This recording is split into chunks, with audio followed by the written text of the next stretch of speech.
I'm Natalia Bilbao, and here's what's happening in LA this week. Some anticipated numbers have just been released. The Los Angeles Homeless Services Authority announced the results of its annual homeless count, which took place in January. The numbers seem to be going in the right direction. Finally, we have encouraging news. Homelessness in Los Angeles County as a whole declined by 0.27% to an estimate 75,312 people. For the first time in 6 years, the numbers aren't up, and that is cause for hope. The city calling a state of emergency, the county supervisors calling a state of emergency to focus on unsheltered homelessness. A lot of this is driven by housing affordability. So yes, you could create more affordable housing. You also could increase people's income so that they can afford housing. Today is an important day. This year's point in time count shows that we are finally moving in the right direction. We know that what we're doing is working. To everyone who has been a part of this movement to move LA in a new direction, thank you. The hard work is just beginning. LAHSA will stay focused on ending unsheltered homelessness and speeding up how quickly we move people into permanent housing. We do not agree with criminalizing homelessness.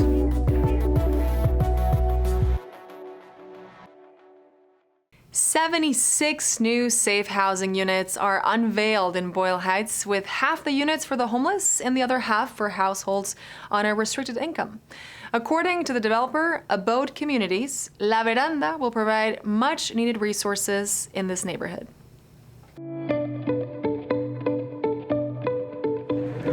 We're in Boyle Heights, just around the corner of Matthews and Cesar Chavez. We're on a property that is owned by Metro. It was used to support the construction of the once called Gold Line, now called E-Line. And after construction, this property was made available for the development, specifically affordable housing development, to provide 76 affordable units to the community of Boyle Heights. We strongly believe that well-managed, well-designed, safe housing is the foundation for a really strong community building, and La Veranda is a perfect example of how that is going to come to fruition. 1, 2, 3. This is an example of what a partnership could do, how you can combine transportation, housing, working together, and addressing a significant problem in our city. La Veranda, it's where I'm living now as of February, in a nice, clean, safe environment, brand new construction. Almost anyone's dream, but definitely a homeless man's dream. So I'm living the dream. Everything is new and clean environment. They have their own park on the second floor, so you don't have to leave the community. Right here, you're safe. This property, of course, will also help prevent homelessness by providing housing for people who were at risk of falling into homelessness. The fact that this is a property that's been here waiting for development like this to occur, we'll walk away from the E-Line next to some of our busiest bus lines on Soto and Cesar Chavez. It's a great day for Los Angeles. We all know how bad the crisis is in our city, but this is a beautiful example of how when you come together across different agencies, different parts of the government, the public, the private sector, we can all work together and get this job done.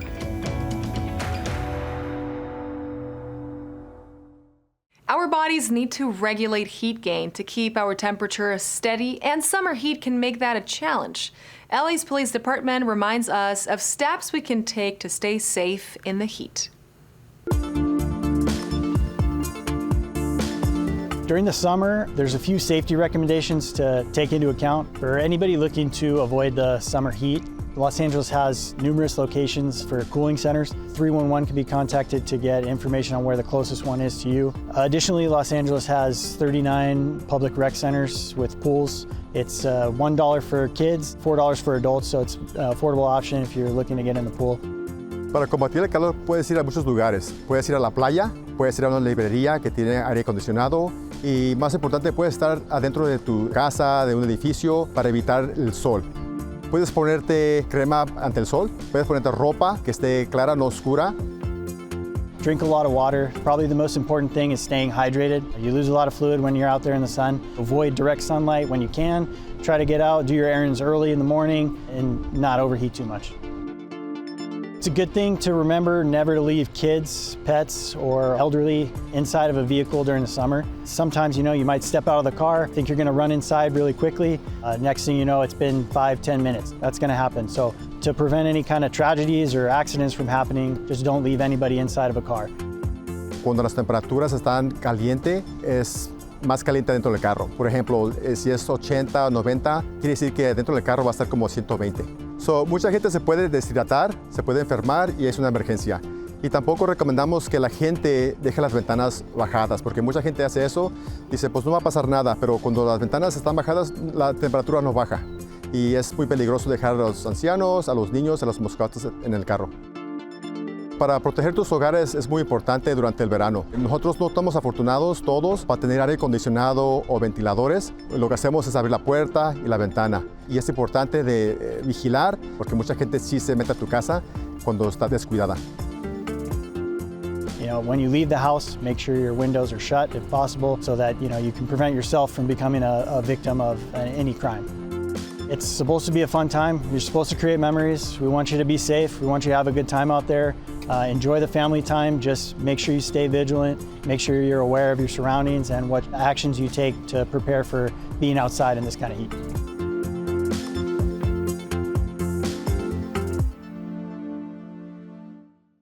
Keep those safety tips in mind as the temperatures rise.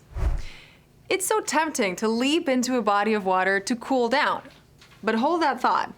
LA's Fire Department and the Department of Rec and Parks have some tips to follow whenever you or your family are around the water. Let's take a look. It doesn't matter if you're 3 years old, 103, we have programs for all Angelinos in many of our 50+ aquatic facilities. It's critical, it's very important for anybody to learn about water safety. We want to make sure that our kids are safe around water, at home, or when they go to a pool. Water safety is everyone's responsibility, so take swim lessons, learn CPR, and stay vigilant when you're around a body of water, and make sure your children know how to swim. That way you can stay safe. All of our facilities offer adapted swim lessons. Kids with special needs, or if they need special assistance, they can even bring a helper and aid. Drowning is the leading cause of death in children, especially those under the age of 5, and it's preventable with proper supervision and safety measures. Queremos recordarle al público que el tomar clases de natación es clave para mantener a nuestros niños seguros. Particularmente en nuestra comunidad hispanohablante, muchos de nuestros niños no aprenden a nadar. También aprender resucitación cardiopulmonar, tener a alguien siempre mirando a los niños y observándolos, y un celular a la mano en caso de que una emergencia se suscite. It's all about water safety. We want to make sure that our kids are safe around the water.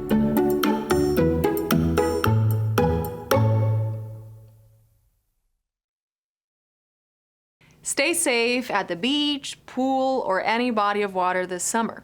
And check out laparks.org for pool opening hours and classes if you'd like to learn how to swim. The mayor responds to conflict in Pico Robertson. A global live stream concert was held in South LA, and the city's minimum wage increases. These stories up next on CityBeat.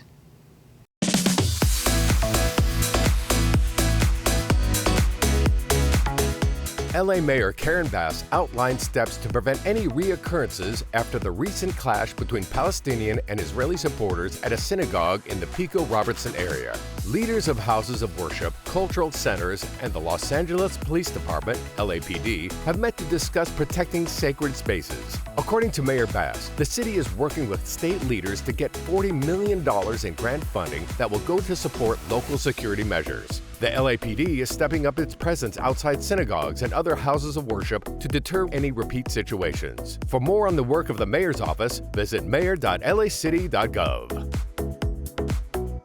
Pulsations LA, a global live stream concert event, was held in South Los Angeles as part of the Paris 2024 Cultural Olympiad. The worldwide live stream event was part of a rhythmic relay of music featuring cultural treasures of South LA.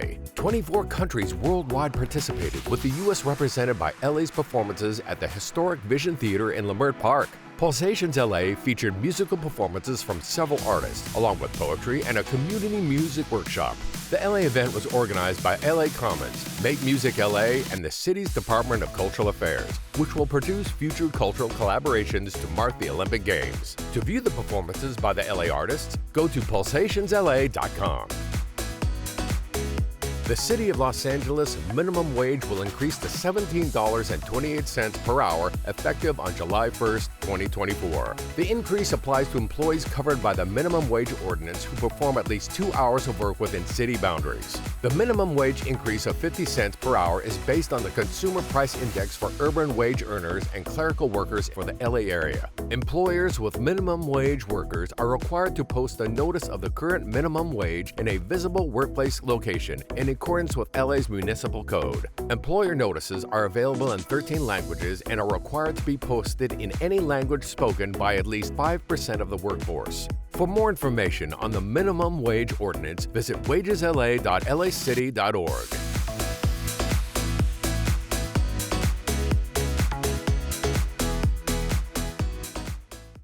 Red flag days are ahead, but the Los Angeles Fire Department acknowledges that fire season is really all year round. It's all the more reason to clear brush from around your home, especially if you live in a high-risk area. We're here at a special press event to really start to talk about how we're going to prepare for the upcoming brush season.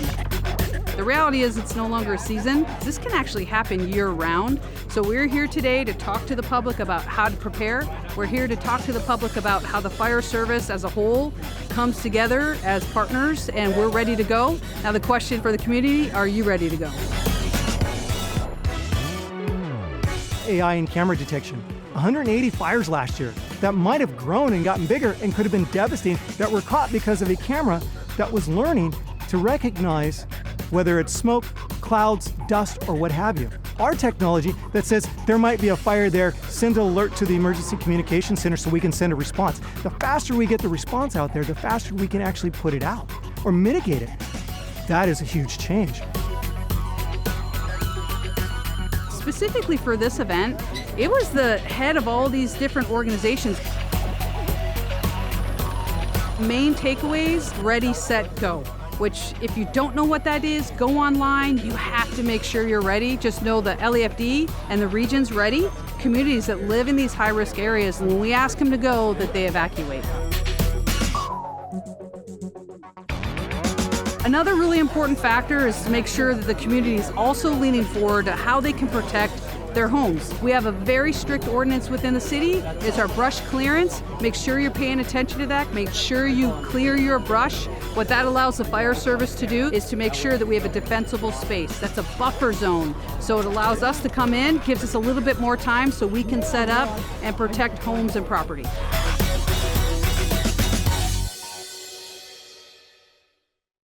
There are opportunities out there for young people in the city of LA. Many came to a recent youth expo to explore the possibilities for themselves.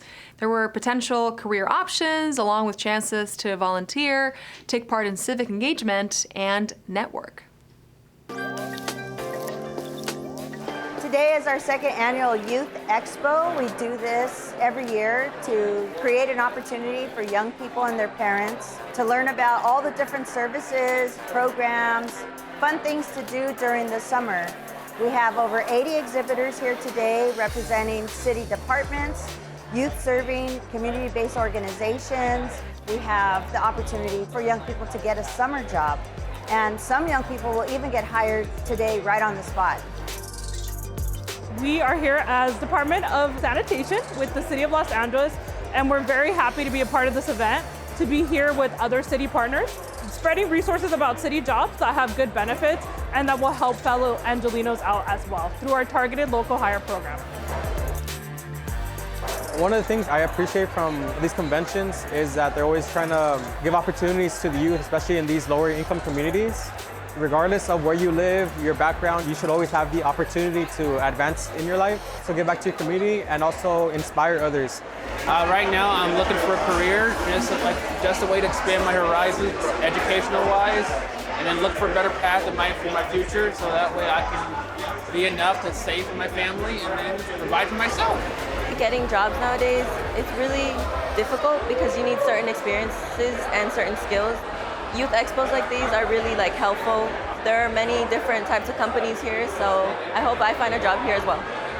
We're firm believers that if we're building community through resource sharing, through just spending time with other people in the community, we're showing the youth that we are here for them and that we are here to give them all the tools and support that they need. Even as young as the age of 15, just to get out here and see what's available. That's the most important thing. So for example, for our Department of LA Sanitation, we are gonna be hiring, and we're always hiring because these are critical services jobs. So understanding what departments are always hiring, what departments are bigger, is very, very important, and seeing what is out there. You never know when the opportunity might present itself to you. And that's usually how it goes. You won't know unless you try. I second that good advice that young people are giving to get out and try something for themselves.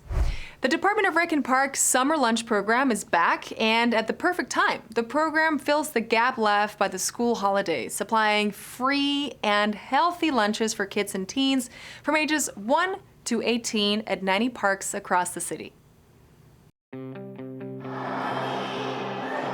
We are here today with El Sereno Recreation Center, getting ready with the kids to receive our free lunches with the summer lunch program. This program is essential because it offers free food to the community, and it gives children a safe place to come and eat and play during the summer months.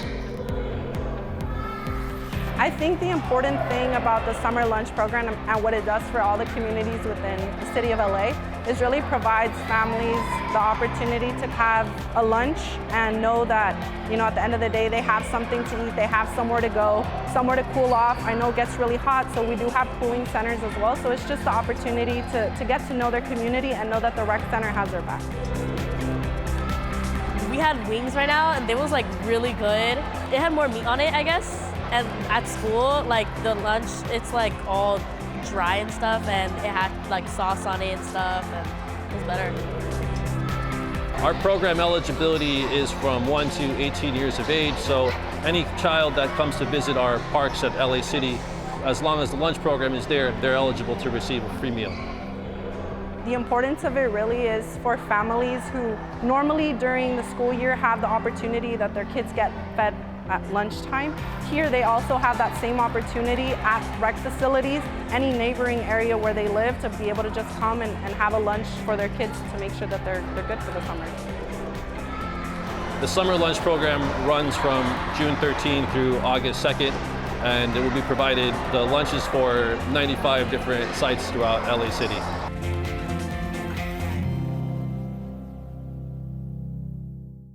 And that's a much-needed summer lunch program from LA's Department of Rec and Parks.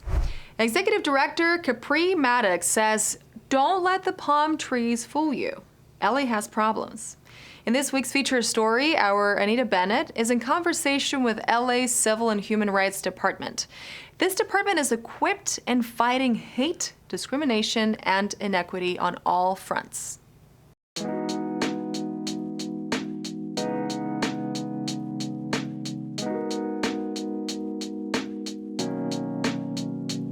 Los Angeles has a department dedicated to protecting residents from discrimination and leveling the playing field. Joining us with some insight, we have Capri Maddox. She is the Executive Director of the LA Civil and Human Rights and Equity Department. And also we have Jumana Silian Saba. She is the Director of Civic Participation and Human Rights.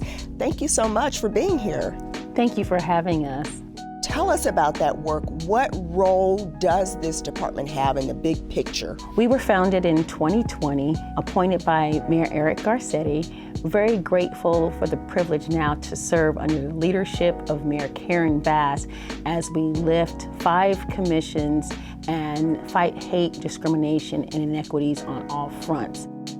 We have challenges as it relates to hate cases soaring, but we fight it with our aggressive campaigns to address it by celebrating all cultures.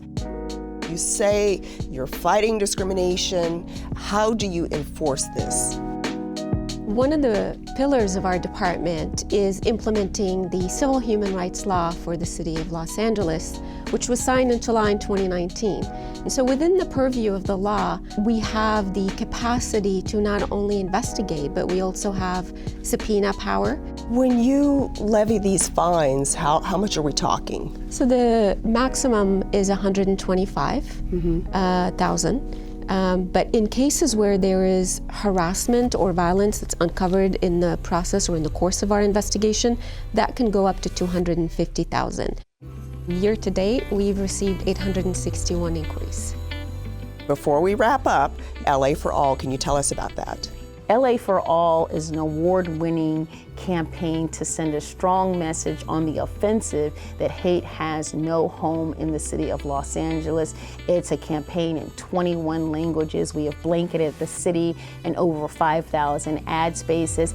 I just want to let you know we're going to revamp our very own Just Say Hello campaign.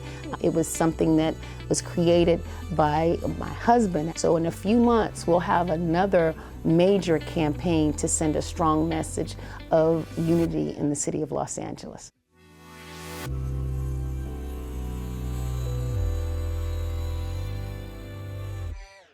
In this week's Things to Do, celebrate the people and culture of the Philippines. Enjoy live music at MacArthur Park, and some free Shakespeare is exactly as you like it. All this up next on Things to Do.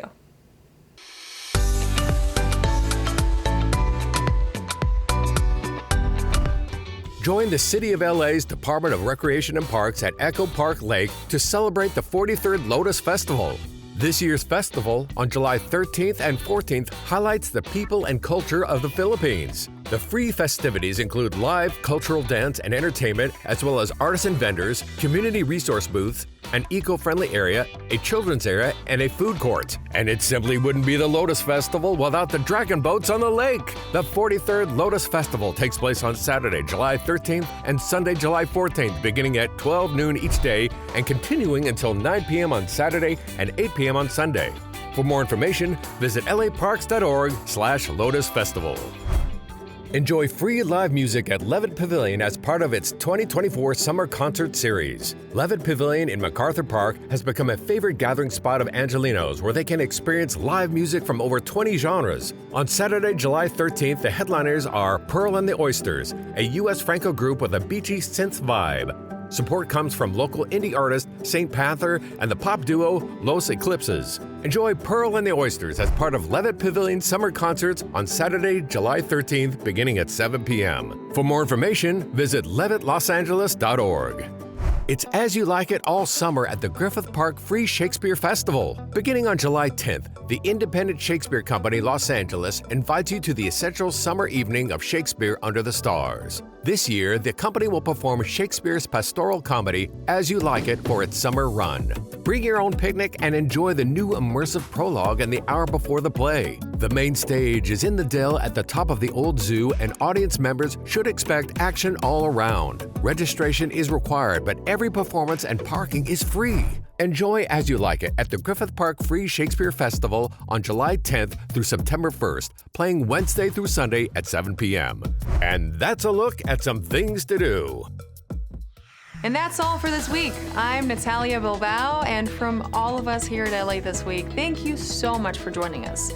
Remember that you can watch us online anytime at lacityview.org, and we're also on Instagram, Facebook, X, and YouTube. See you next time for more LA This Week.